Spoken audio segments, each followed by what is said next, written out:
اصول کو لے کر زندگی کو گزارتا رہا، مگر اتنا کہہ دیا اس نے کہ میں شراب کو اپنے حساب سے جائز سمجھتا ہوں اور اسے حلال سمجھتا ہوں، میں اس کو پینے کے لیے اپنے لیے اپنی جان کے لیے اس کو بہترین ثابت سمجھتا ہوں، تو کیا وہ 40 سال کی جو عمر اس نے پائی ہے، اسلام کے ساتھ اس نے تعلق گزارا ہے، دین اسلام کے ساتھ وفاداری کا ثبوت ظاہر کرتا رہا ہے،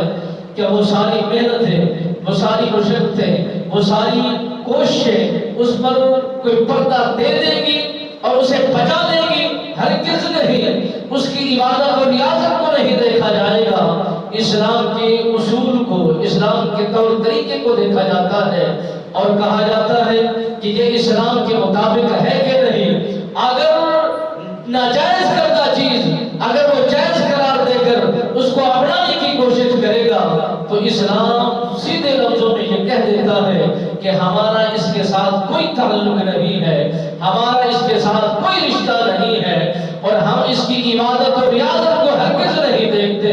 کیوں کہ جو دین اسلام کا اصول عمل سے ہے وہ انتہا تک رہنے والا ہے، اس میں کوئی دوسری رائے نہیں ہے اور اس میں کوئی رد و بدل نہیں ہے۔ میرے آقا نامدار صلی اللہ علیہ وآلہ وسلم سرکار نے فرمایا دین اسلام وہ اسلام ہے جو عمل سے جس کا حکم نافذ کر دیا گیا ہے،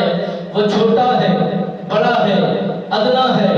اعلیٰ ہے، چھوٹا ہے، جس قبیلے برادری کے ساتھ تعلق رکھتا ہے ان ساری چیزوں کو اس نے فالو کرنا ہے۔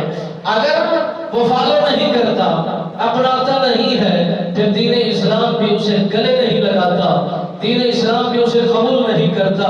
یہ قرآن مجید ہماری جد جان اس پر قربان ہے،